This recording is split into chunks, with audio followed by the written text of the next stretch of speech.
17 अप्रैल को times of India ने अपने संपादकीय में उपराष्ट्रपति धनखड़ पर हमला किया और उन पर आरोप लगाया कि वे राज्यों द्वारा पारित विधेयकों पर राष्ट्रपति द्वारा हस्ताक्षर करने के लिए समय सीमा निर्धारित करने वाले हाल के फैसले में सर्वोच्च न्यायालय की आलोचना करते हुए गलत दिशा में जा रहे हैं। इस फैसले में राष्ट्रपति द्वारा उन विधेयकों पर सहमति देने पर विचार करने के लिए समय सीमा निर्धारित की गई है जिन्हें राज्य के राज्यपालों द्वारा उनके विचार के लिए आरक्षित किया गया है, जबकि इस फैसले को कुछ हलकों में राज्य की जीत के रूप में देखा गया था। वहीं दूसरी ओर इसकी आलोचना भी एक वर्ग द्वारा की गई थी जिन्होंने इसे न्यायिक अतिक्रमण माना था।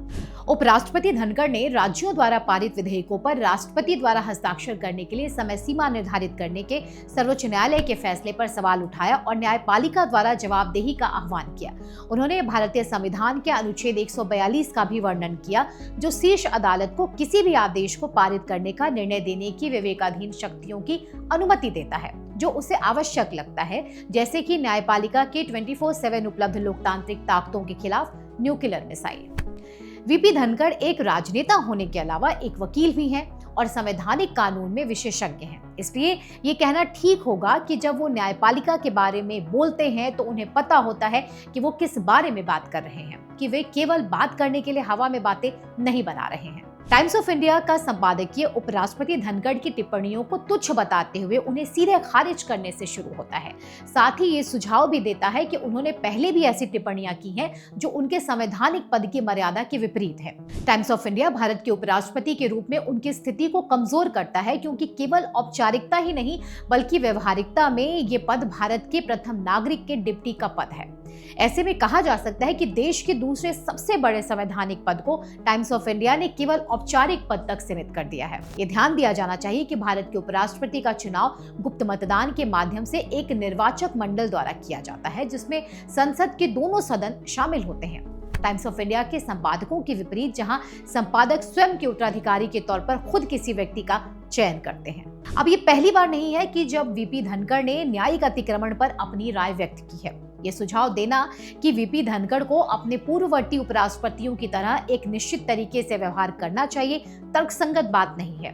टीओआई आगे दावा करता है कि वीपी धनखड़ अनुच्छेद 142 की आलोचना करते हुए उन मानदंडों से हटते हैं जो बड़े पैमाने पर औपचारिक संवैधानिक पदों पर बैठे लोगों का मार्गदर्शन करते हैं। ये दर्शाता है कि टीओआई के संपादकीय मंडल के मन में भारत के संविधान के साथ साथ लोकतंत्र के लिए कितना कम सम्मान है। उपराष्ट्रपति का चुनाव लोकतांत्रिक तरीके से लोगों के प्रतिनिधियों के माध्यम से होता है, जो खुद लोकतांत्रिक तरीकों से चुने जाते हैं।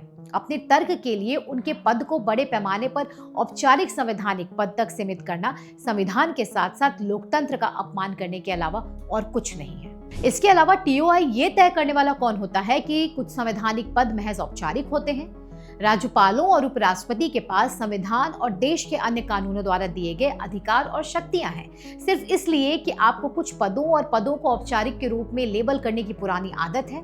इसका मतलब ये नहीं है कि वे पद महज औपचारिक हैं। कुछ व्यक्ति सभी मामलों में अपने अधिकारों और शक्तियों का उपयोग नहीं करना चाहते या पसंद नहीं करते। इसका मतलब ये नहीं है कि उनके पास अधिकार और शक्तियां नहीं हैं। साथ ही ये बात यहाँ कहने योग्य है कि पदों को औपचारिक ब्रांड करने के मामले में टाइम्स ऑफ इंडिया चयनात्मक है। क्या इसने अतीत में उन राज्यपालों के बारे में बात की है जिन्होंने राज्यों में अपने कार्यकाल में राजनीतिक तूफान खड़ा किया है?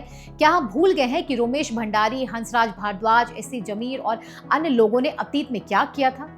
पश्चिम बंगाल में राज्यपाल के रूप में धनखड़ ने जो किया वो पूरी तरह से संवैधानिक था। वर्तमान उपराष्ट्रपति धनखड़ जुलाई 2019 से जुलाई 2022 तक पश्चिम बंगाल में राज्यपाल के रूप में कार्यरत रहे। अपने कार्यकाल के दौरान कानून और व्यवस्था के मुद्दों पर मुख्यमंत्री ममता बनर्जी के साथ उनकी अक्सर झड़पें होती रहीं, खासकर मई 2021 के राज्य विधानसभा चुनाव के बाद हुई राजनीतिक हिंसा को लेकर। भारत का संविधान राज्य के राज्यपालों को कानून और व्यवस्था के मामले में राज्य सरकार से सवाल करने का अधिकार देता है, खासकर तब जब संवैधानिक व्यवस्था पूरी तरह से ध्वस्त हो गई हो और नागरिकों के अधिकारों का हनन हो रहा हो।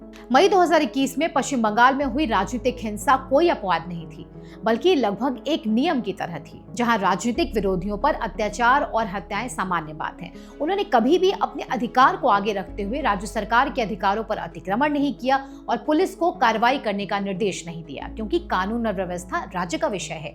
लेकिन जब कानून और व्यवस्था चरमरा रही हो तो सरकार से सवाल करना उनके अधिकार क्षेत्र में था। फिर टीओआई ये कैसे कह सकता है कि राज्यपाल को इस मामले में बोलने का अधिकार नहीं है?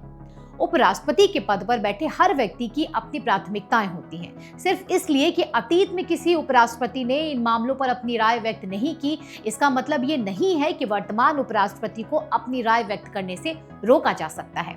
क्या कहीं ऐसा लिखा है या निर्धारित है कि कोई उपराष्ट्रपति किसी कानून के तहत निर्धारित मामलों पर बोल सकता है? क्या कोई विस्तृत सूची है जो भारत के उपराष्ट्रपति को कुछ विषयों पर बोलने से रोकती है? नहीं। लेकिन टीओआई ने तय किया है कि उपराष्ट्रपति को क्या बोलना चाहिए और क्या नहीं। टीओआई ये कहकर निष्कर्ष निकालता है कि उन्हें धनखड़ के व्यक्तिगत अधिकार में इन विचारों से कोई समस्या नहीं है, लेकिन उपराष्ट्रपति के तौर पर उनके विचार समस्याग्रस्त हैं। इस पर हम टीओआई से पूछते हैं, तू है कौन? भारत के उपराष्ट्रपति को अपनी राय रखने और न्यायपालिका की आलोचना करने का पूरा अधिकार है। आलोचना लोकतंत्र की आत्मा है, जैसा कि प्रधानमंत्री मोदी ने कहा है। कोई भी व्यक्ति आलोचना से ऊपर नहीं होना चाहिए, फिर वो सुप्रीम कोर्ट ही क्यों ना हो। फिलहाल इस वीडियो में मेरे साथ बस इतना ही, लेकिन आपको हमारा कंटेंट कैसा लगता है हमें कमेंट सेक्शन में जरूर बताएं। इसके अलावा अगर आपने अब तक हमारा यूट्यूब चैनल सब्सक्राइब नहीं किया है तो जरूर करें। धन्यवाद।